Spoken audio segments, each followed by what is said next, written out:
Okay, let's see how much damage I did with that Man of Steel vlog. Huh. Okay, a lot of people disagree. No surprise there, but a few idiots aside, these comments are surprisingly civil. YouTube comments are never this civil. Are my viewers just that awesome?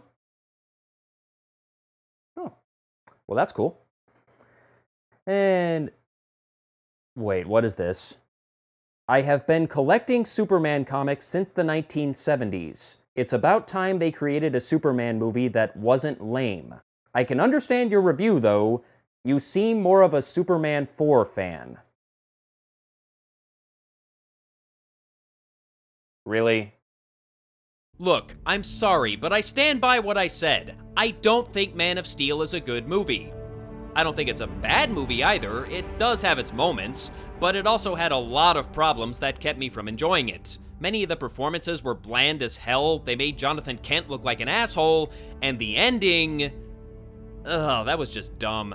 You can call me old-fashioned if you want, plenty of you already have, but I still greatly prefer Richard Donner's Superman over Man of Steel. It's not perfect, it was a bit campy at times, and some of the effects haven't aged well, but the story was stronger, the performances were better, and the characters were much more likable. Donner's Superman has a certain charm to it that, in my opinion, just wasn't there in Man of Steel. If you disagree, that's fine. I'm not trying to change your mind. But you're not going to change mine either. For me, Man of Steel gets a very resounding meh. That being said, Man of Steel is Citizen fucking Kane compared to Superman 4: The Quest for Peace. This movie was such a train wreck I scarcely know where to start.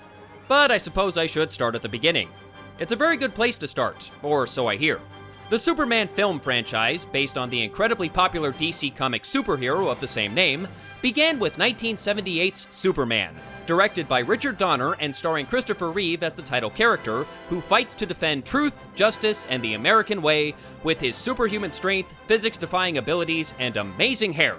Superman 2 was actually filmed at the same time and was about 75% finished at the time of Superman's release, which was a big risk for the producers. If Superman was a flop, all the time and money spent on Superman 2 would be wasted. Fortunately, Superman was a super hit with critics and moviegoers alike and made a shitload of money, and production resumed on Superman 2.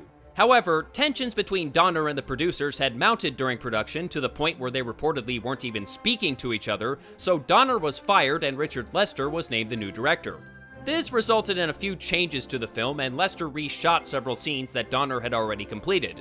There was also some tension between the producers and some members of the cast who felt Donner had been treated unfairly, including Margot Kidder and Gene Hackman, who played Lois Lane and Lex Luthor respectively. In fact, Hackman actually left the film in protest, and his remaining scenes had to be completed with a body double. In spite of the production difficulties, Superman 2 was eventually finished and released in 1980, and it was also a huge hit. So a third film was greenlit, with Lester once again in the director's chair. This one was considerably different from the previous two films. While Superman 1 and 2 put much of the focus on the adventure, Superman 3 was more comedy-based. One of the main characters was actually played by Richard Pryor. Yes, really. While it still made a decent chunk of change, it was nowhere near as successful as the previous two films, and the critics were not kind to it. Many people, including Christopher Reeve himself, assumed that Superman on the big screen was done. But the producers sold the franchise to a company called Cannon Films, who reportedly made Reeve an offer he couldn't refuse. And Hackman was willing to come back on board as well. And so, in 1987, Superman 4: The Quest for Peace was born. Well, it actually wasn't so much born as it was shat out. I'm sure this is not the first time I've uttered the following sentence on this show, and it probably won't be the last. But this movie was doomed from the start. Reportedly, Warner Brothers gave Cannon Films about $40 million to produce Superman 4. Unfortunately, Cannon had a habit of taking money from certain films and dividing it among their other projects, of which there were many. With their resources spread far too thin, Superman 4's budget was cut to just $17 million. That's less than a third of what it cost to make the first two films. The effects of this minuscule budget are apparent right from the opening credits, which are done in a style resembling that of the first two films, but these look noticeably cheaper. Hell, it looks like I did them. The visual effects throughout the film fare no better. There are moments when you can clearly see people hanging from wires, black curtains are visible in the background of what's supposed to be outer space, and you can tell where they use split-screen shots because they couldn't keep the damn camera steady. I know the budget was low, but tripods are not expensive. The flying sequences in particular feature some incredibly shoddy blue screen work, especially when compared to the older films. And I hope you like this shot of Superman flying towards the camera, because they recycle it again and again and again and again. I said earlier that the effects in Superman 1 haven't aged well, but with Superman 4, the effects were dead on arrival. And may I remind you, this movie was released in 1987, 9 years after the first movie. Visual effects are supposed to get better over time, not worse. All that being said, a huge budget and mind-blowing special effects aren't everything. If they were, Michael Bay would be a critical darling. The foundation for any movie is the script. It's possible to make up for any budgetary shortcomings you might have, as long as you have a rock-solid story to fall back on. About that. Our story begins in space. No, screw it. This movie does not deserve the in-space joke. Anyway, we see a Russian cosmonaut working on the exterior of a space station when suddenly...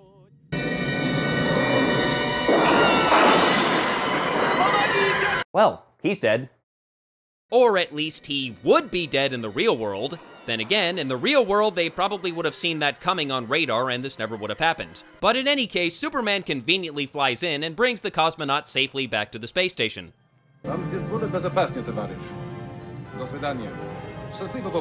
That's right, ladies and gentlemen. Superman just spoke. In space.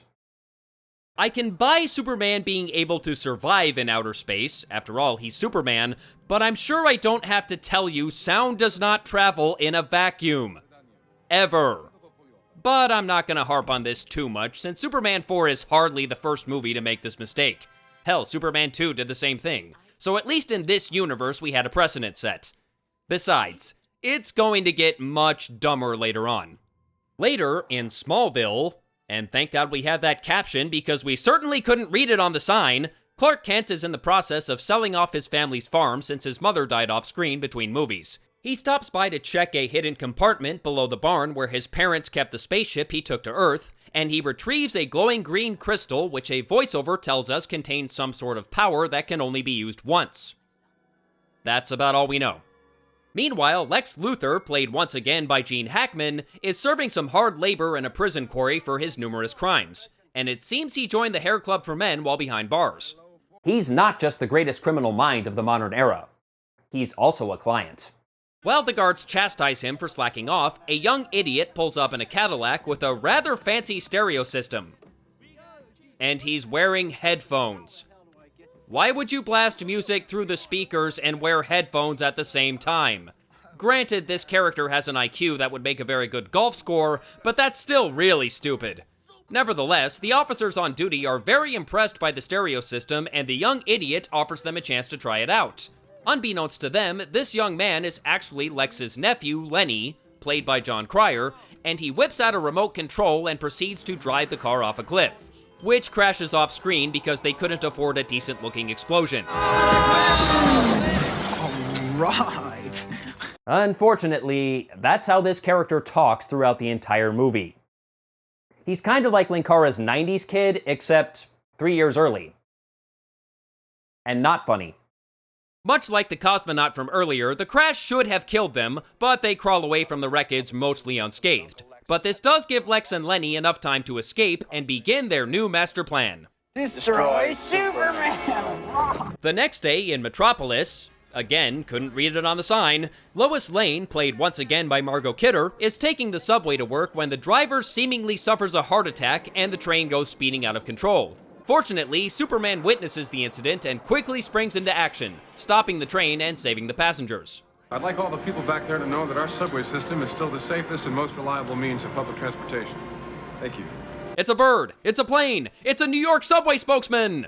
Clark eventually arrives at the Daily Planet, late as usual, and discovers the company has been purchased by a man named David Warfield, played by Sam Wanamaker, and his daughter Lacey, played by Mariel Hemingway. Mr. Warfield announces the paper hasn't made any money in years, and they're going to rectify this by going for less actual news and more sensationalism.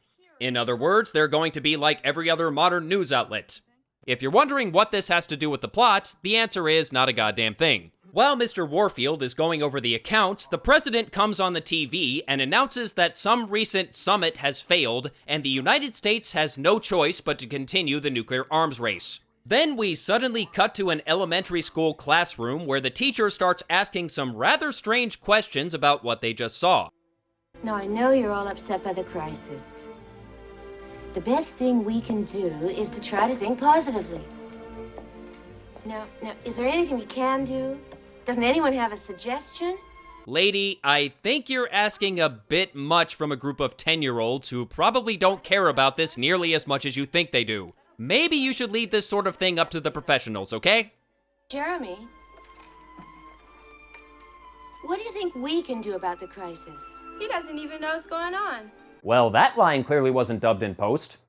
That leads me to an interesting fact about this movie. The original cut of the film was about 45 minutes longer than what was ultimately released to theaters, but after it didn't do well in a test screening, they decided to trim it down. This scene was originally a bit longer, and this was the girl's original line. He's so spaced out he wouldn't even notice. Not sure why they felt the need to change that line. I tell you who I'd write a letter to that would do some good. Who, Santa Claus? No, Superman. Superman, the subject of our newest exhibit. Well, that was an abrupt transition. Hell, I don't even know if I can call that a transition. It feels like I accidentally sat on the remote and hit the chapter skip button. Anyway, we go to a museum which currently features a Superman exhibit. And by the way, is that not the most evil-looking Superman statue ever? A guide is currently showing a tour group how a single hair from Superman's head is able to suspend a 1,000-pound weight. And I'll bet you thought I was just being silly when I said he had amazing hair. Once the tour group leaves, Lex and Lenny spring into action. My genius and enough nuclear power to mutate the genes. Nuclear? Sorry, pet peeve. I can create a being who's more powerful than him. And even though the hair can suspend half a ton, Lex is easily able to cut it with a pair of hedge trimmers. Also, the floor of the display case was supposed to break away when the weight dropped to make it look like it really did weigh half a ton, but as you can see, it clearly falls early. I assume they didn't do another take because they couldn't afford more glass.